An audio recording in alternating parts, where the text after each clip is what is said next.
തൃശൂരിൽ യുവാവിനെ കാറിന്റെ ബോണറ്റിൽ കിടത്തി അപകടകരമായ തരത്തിൽ വാഹനം ഓടിച്ചതിന് കേസ്. ബിസിനസ് ഇടപാടുകളെ ചൊല്ലിയുള്ള തർക്കത്തെ തുടർന്ന് ആലുവ സ്വദേശി സോളമനെ ബോണറ്റിൽ കിടത്തി അപകടകരമായ രീതിയിൽ വാഹനം ഓടിച്ചതിന് കുറ്റൂർ സ്വദേശി ബഷീറിനെതിരെയാണ് കേസെടുത്തത്. സോളമന്റെ വാഹനം ബക്കർ കൈക്കലാക്കിയിരുന്നു. അപ്പോഴാണ് എന്നെ ഇടിച്ചിട്ട് ഈ ബോണറ്റിലെത്തി കൊണ്ടുവന്നത് ഇയാള് വണ്ടിയില്. ഏകദേശം ഒരു 90 കിലോമീറ്റർ സ്പീഡിന് മേളിലാണ് ആള് വണ്ടി ഓടിച്ചത്. അതിന്റെ ഒരു വീഡിയോ ഞാൻ ചെറുതായിട്ട് വാർത്തയായിരുന്നു. പിന്നെ CCTV ഒക്കെ നോക്കി അറിയാൻ പറ്റും. കുറെ ആൾക്കാര് വട്ടം വെച്ച് തരാൻ ശ്രമിച്ചെങ്കിൽ പോലും ഇയാൾ വണ്ടി നിർത്താൻ കൂട്ടാക്കിയില്ല. അയാൾ സ്പീഡിൽ ഓടിച്ചു വരെ ചെയ്തത് വണ്ടി.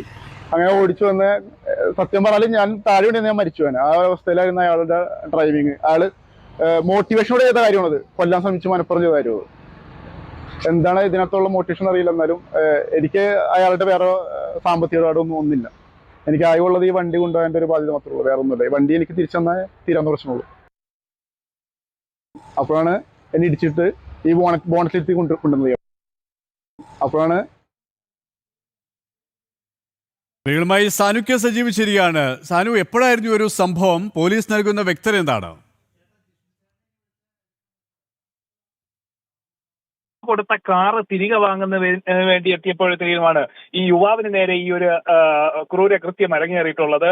ആലുവ സ്വദേശിയായിട്ടുള്ള കൊടിയൽ വീട്ടിൽ സോളമനെയാണ് കാറിടിച്ച് കൊലപ്പെടുത്താൻ ശ്രമിച്ചത്. തന്റെ കാറ് കഴിഞ്ഞ 20-ന് ഈ ബക്കർ എന്ന് പറയുന്ന ആള് വാടകയ്ക്ക് എടുക്കുകയായിരുന്നു. ഒരു വിവാഹ ആവശ്യത്തിന് വേണ്ടി വാടകയ്ക്ക് എടുക്കുകയായിരുന്നു. പിന്നീട് ആ കാറ് തിരികെ നൽകാതെ വന്നതോടുകൂടിയാണ് ഈ സോളമൻ ഈ കാർ എടുക്കാൻ വേണ്ടി ഈ ഇവിടെ തൃശ്ശൂർ എത്തുന്നത്. തുടർന്ന് ഈ കാർ ആവശ്യപ്പെട്ടപ്പോൾ വണ്ടി ഇടിക്കുകയായിരുന്നു. അതായത് സോളമന്റെ നേരെ വണ്ടി പാഞ്ഞു വരുന്ന കണ്ട് ബോണറ്റിലേക്ക് ചാടി വീഴുകയായിരുന്നു. നമുക്ക് മനസ്സിലാക്കാൻ സാധിക്കുന്നത് ഏറെ 5 കിലോമീറ്ററിലധികം ദൂരം ഇദ്ദേഹത്തെ കാറിന്റെ മുന്നിൽ കിടത്തിക്കൊണ്ട് പോയി. അതായത് അപകടകരമായ രീതിയിൽ ബോണറ്റിൽ കിടത്തിക്കൊണ്ട് പോയി.